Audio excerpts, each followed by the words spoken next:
I'd say feminism influences my work in the fact that I identify strongly as feminist. It's not maybe always super intentional, but some of it just kind of comes out because it's my framework for things. I'll never forget in 5th grade, I had a gym teacher who we were doing like separate units in gym class. So I was a girl, so I was supposed to do cheerleading, and the boys were doing basketball. And I had been playing like boys' club basketball at the time, and I really wanted to play basketball. And she told me, you can't play basketball, and you'll never need to know how to really play sports except to be able to converse with your boyfriend about it. And it's like so vivid in my mind still in that moment of anger, and it honestly drove me to do everything I did. Like, you know, university athletics and running track and field here and cross country. It was just like to prove that lady wrong, and so that is still like a big part of me. And so, yeah, there's things in my work, like I do a lot of portraits of women. The Rockford Peaches are a subject in one of my pieces, and of course that's a nice, strong feminist heritage that's tied to Rockford as well. So, yeah, it's definitely all through my work because it's part of me.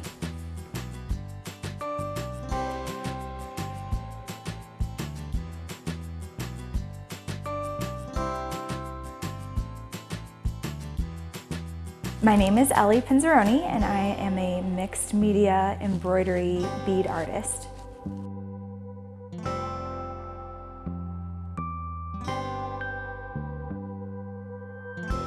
I started making art at a very young age because both my parents are artists.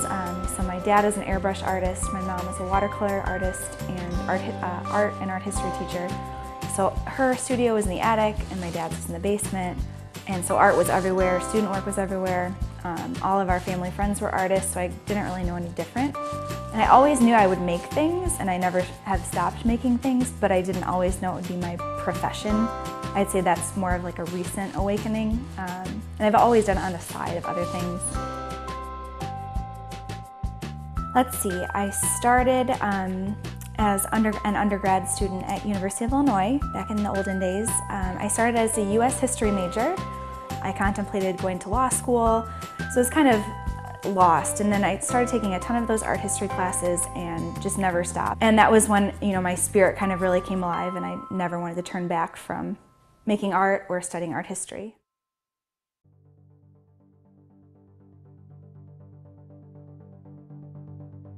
The trajectory of all my friends was, you know, do a PhD program then, or go work at a museum or a gallery or a university. So after I finished, I did kind of all three. I had worked at a museum, I worked at a university, worked at a gallery, and I'd say I found them pretty creatively unfulfilling, to put it mildly.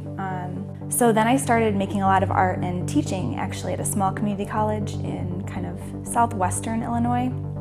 And that was really awakening because it was like you're opening this whole world of art to these kids that, you know, when you ask them about sculpture, the only thing they can relate to that is like taxidermy. Or you ask them about painting and they've only seen pictures of deers being shot. So that was like really fun to, you know, kind of open up their eyes to that. And then that made me want to make videos because then I can share with everyone. 11 tips for banishing artist block. Hi there! Today I'm going to be showing you 11 ways to banish artist block. This doesn't have to just be for artists. This is really chasing that moment when you get that light bulb of an idea. So come on, we're not going to get any ideas just sitting here. Let's go. My good friend Maria Ludicky, who's an artist local to Urbana, our parents actually taught art together up in Rockford, Illinois. Our moms both did. So I knew her when I moved here, and we started collaborating on just ideas and projects, and she's one of my best friends. So she told me about CoLab, which is in Urbana, which is a co-working space that some artists use and designers and that. And so she had a studio space there, and then I got a studio space there, and then we were talking about other things I could do aside from, you know, just making art. And the video idea kind of popped up, and then she's filmed all of my videos.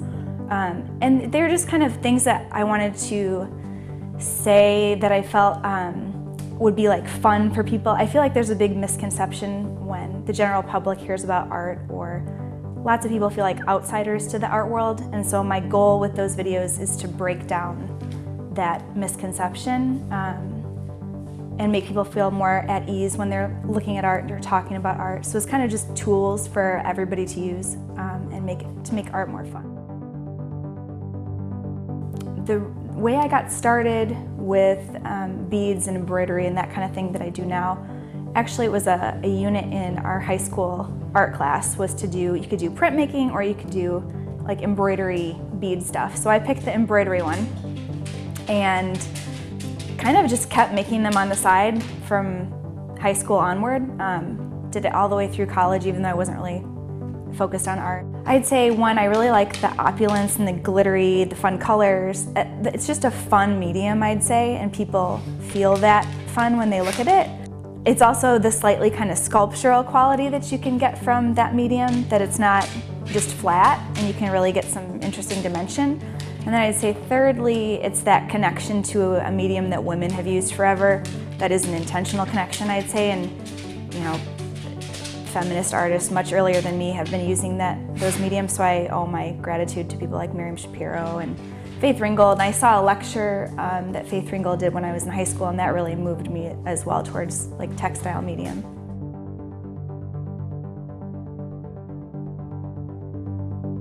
I would describe it as fun, energetic, colorful, playful.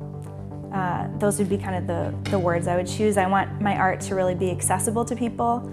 I'd say the biggest pet peeve I hear when I talk to people about art is, oh, well, I'm not artistic, or I don't have the art gene. And I think that's just garbage, basically. And my goal is to make images that are really accessible to people so that people don't feel like that and people tap into their own creativity. I wish that there was some magical decision process, but usually it's just, oh, I love that, I like how that looks, you know, I have a ton of beads and those are what I pick from. The first Carmen, I think I made it when I was still in undergrad on the side of everything else, and I grew up, my dad is really fascinated with old movies, and I almost minored in cinema studies, so I like those old movie kind of sources, and she's such a colorful, crazy figure that I thought she'd make a great beaded subject. And the googly eyes were just fun, but then I kept using them in some works. So that was that first one, and then the second one I made after I'd sold the first one and I kind of missed her.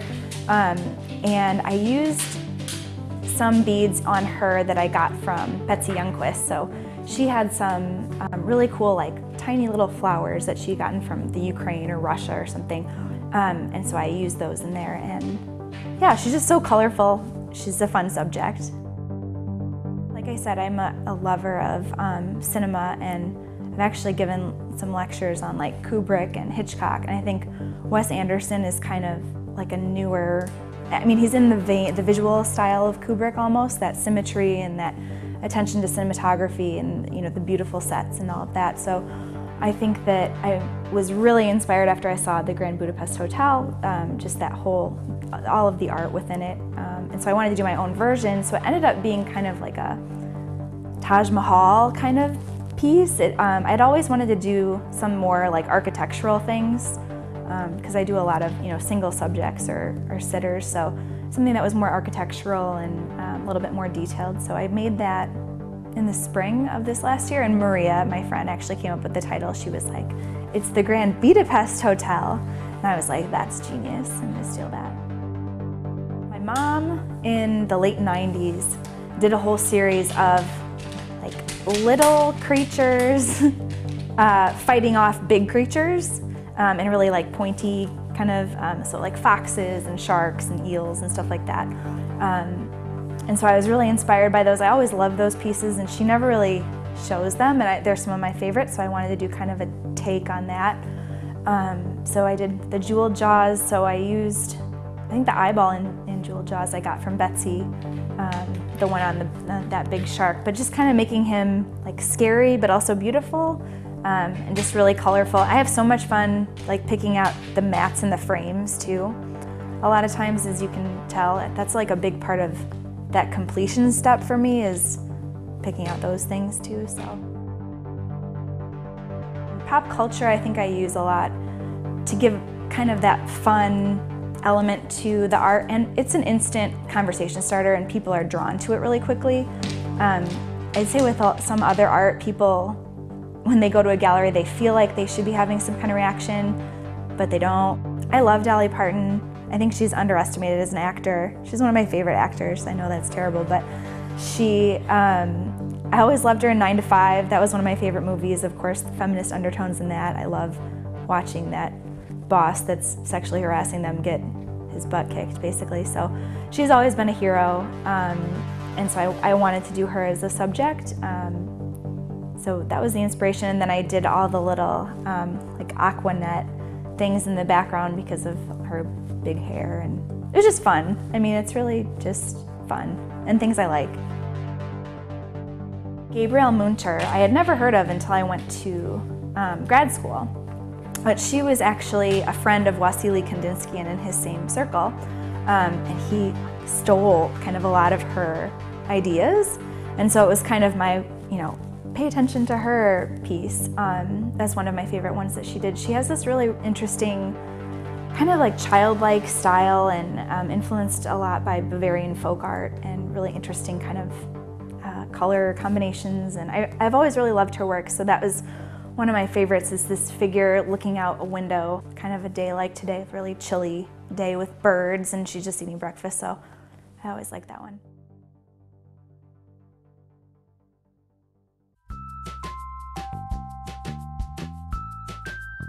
I've been really fortunate to have kind of some of my art take off in these shows and to have a couple of solo shows already. But it's always entertaining and funny, the reactions you get from people. It's kind of like an awkward little dance because you're standing there with your heart open and all of your time and everything, and people walk around kind of judging it or taking their spin on it. So I've really gotten lots of positive feedback, but you also get some real weird things. The funniest ones are usually people that don't really have any art background, and they'll say, "Oh, you're an artist. Can you paint a windmill on a saw for me with my house in it?" Like something that is totally like, I would never do that, but you try to just be nice and not say no outright to things like that, but it's funny the things people kind of relate to art in their world. Every single thing is my favorite part. I love everything about making art. I'd say petting cats, running, and making art are my happy things that I do. I mean, honestly, every single thing about it. Picking out the composition, every new piece I'm doing is usually my current favorite until the next piece, and that's kind of how it should be. You should be keeping, oh, this is going to be the best one until the next one. So all of it is my favorite part. My least favorite part of the process, I guess, is selling it. Relying on your art for income is tricky, I think, and I've always done my art on the side of something, so it hasn't ever been that intense, oh my gosh, I gotta sell this piece, because you get emotionally invested into something you just spent 50 hours working on. I've worked everywhere from inside a car to a nice studio to the living room, so it doesn't really matter. I'm moving out of my current studio because my husband and I are moving, and I'm about 7 months pregnant, so I'll probably be going back to a home studio just for convenience for a while.